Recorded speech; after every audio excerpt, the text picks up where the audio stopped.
이만도의 자는 관필, 호는 향산, 본관은 진성으로 예안면 하계리에 살았다.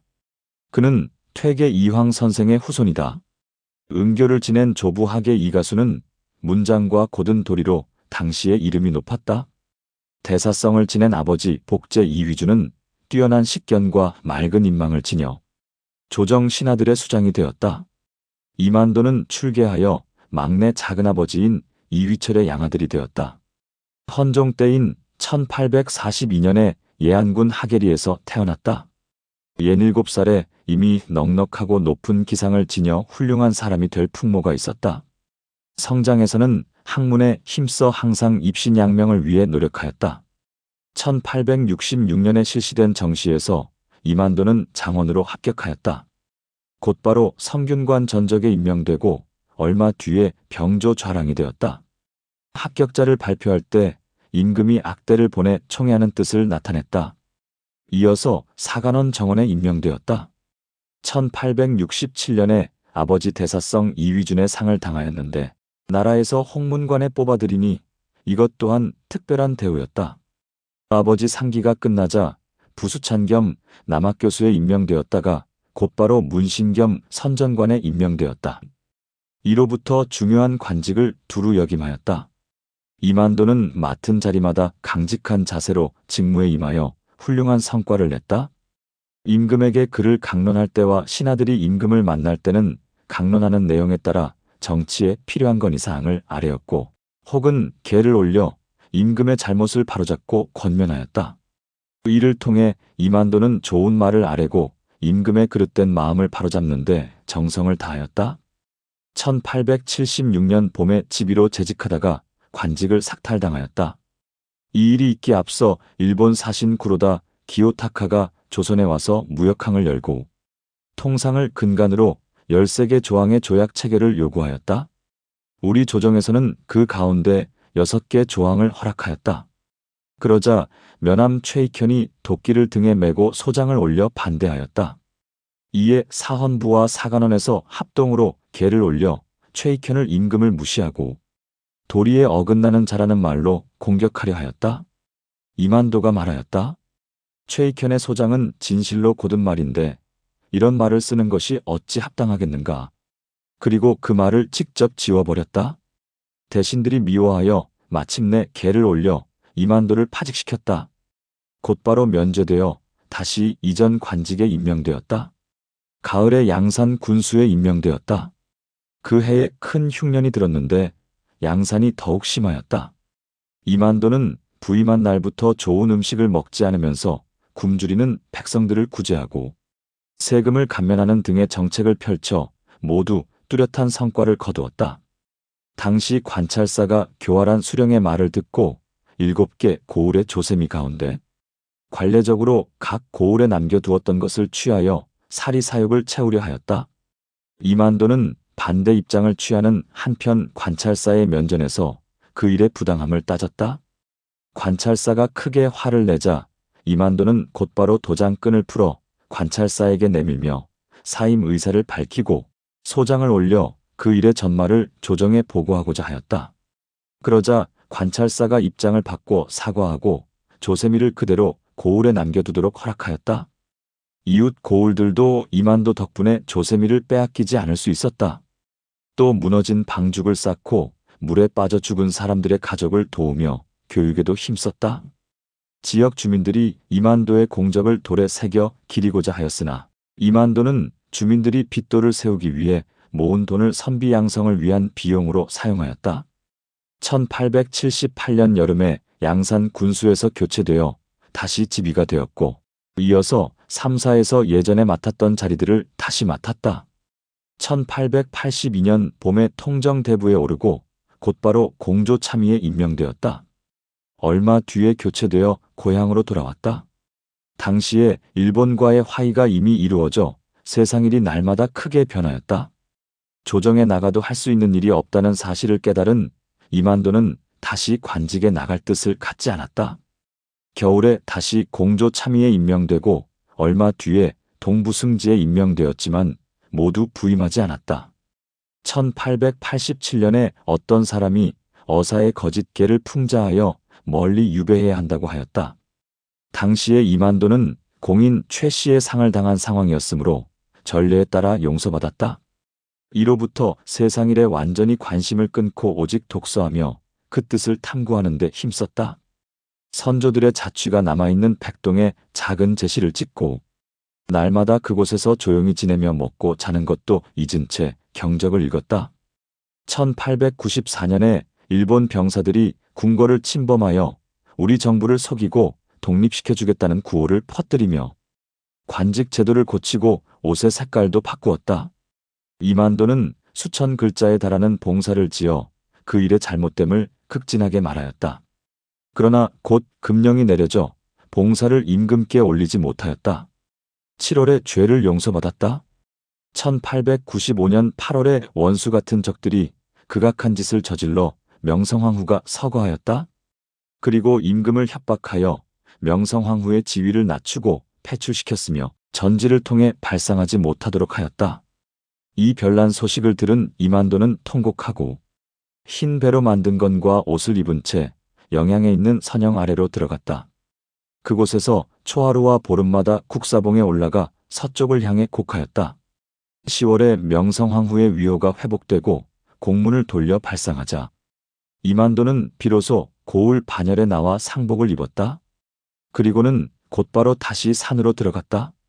11월에 적신들이 또 임금을 위협하여 강제로 머리를 깎게 하니 나라의 앞날이 더욱 어두워졌다. 영남과 호남의 사람들은 의병을 일으켜 적들을 토벌할 계획을 세웠다. 이만도는 자신이 사는 지역의 의병장이 되었으나 미처 계획을 완성하기도 전에 서울의 관병들에 의해 해산되었다. 1905년 10월에 일본 사신이 궁궐에 들어와 오조약을 맺자고 우리 정부를 협박하였다. 5 적신이 이에 조인하여 사사롭게 허락하였다. 이 일로 상신 조병세와 판서 민영환이 자결하였다. 당시 이만도는 큰 종기를 앓고 있어 대궐로 달려가지 못하고 곧바로 소장을 지어 올렸다. 소장의 내용은 대략 2가지였다. 오적이 나라를 팔아먹은 죄를 서둘러 바로잡아 저자거리에서 처형할 것, 그리고 만국 공법에 의거하여 일본의 협박으로 맺어진 조약들을 모두 취소하여 나라를 안정시키고 일륜과 기강을 바로 세울 것 등이었다. 이만도의 소장이 임금에게 전해지자 임금은 그것을 사관에게 내려보내지 않고 대전에 직접 보관하였다. 이만도는 말하였다. 나는 대대로 조정에 출사한 집안의 사람인데 나란 일이 이 지경에 이르렀으니 어찌 감히 평범한 사람들과 똑같이 할 수 있겠는가. 그리고 곧바로 다시 선친의 묘소 아래로 들어가 거친 옷을 입고 변변치 못한 음식을 먹으며 죄지은 사람처럼 몸을 낮추고 지냈다. 1907년에 순종께서 왕위를 이어받았다. 당시에 백관들의 품계를 친히 높여주었으므로 이만도는 가선대부에 승급되었다. 1910년 7월에 다시 자헌대부에 승급되었다. 얼마 뒤에 원수 같은 적들이 크게 변란을 일으켜 두 임금의 위호를 낮추고 빼앗았다. 그리고 협박으로 받아낸 문서를 온 나라에 게시하였다. 이에 이르러 왕통과 나라가 영원히 사라졌다. 이만도는 선영으로가 목 놓아 크게 울고 유소를 지어 영원한 이별을 고하였다.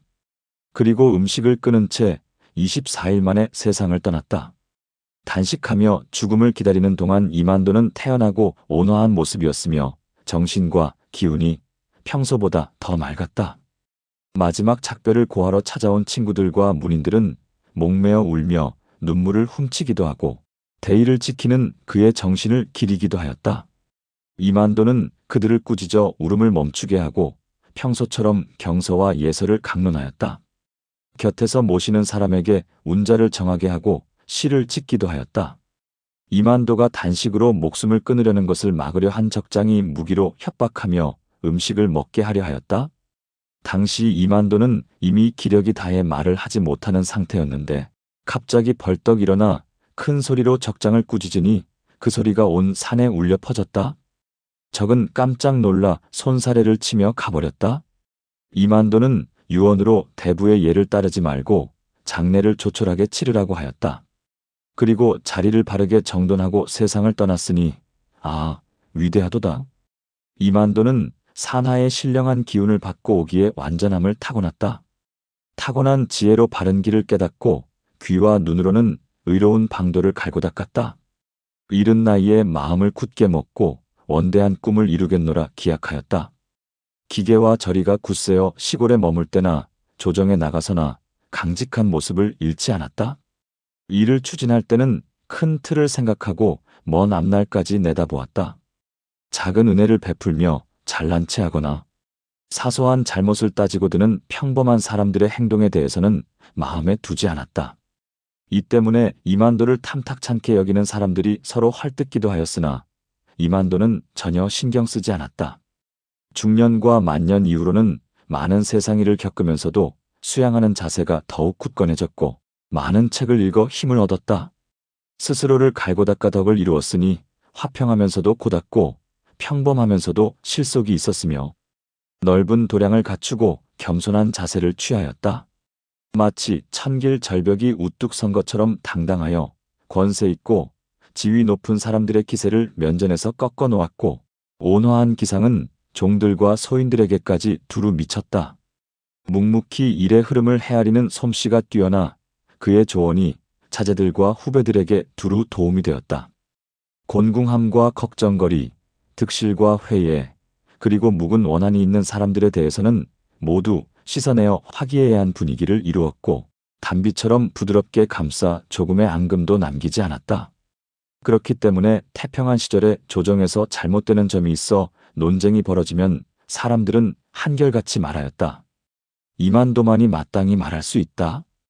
유림들 사이에 큰 의론이 갑으로 나뉘어 분분한 경우에도 이렇게 말하였다.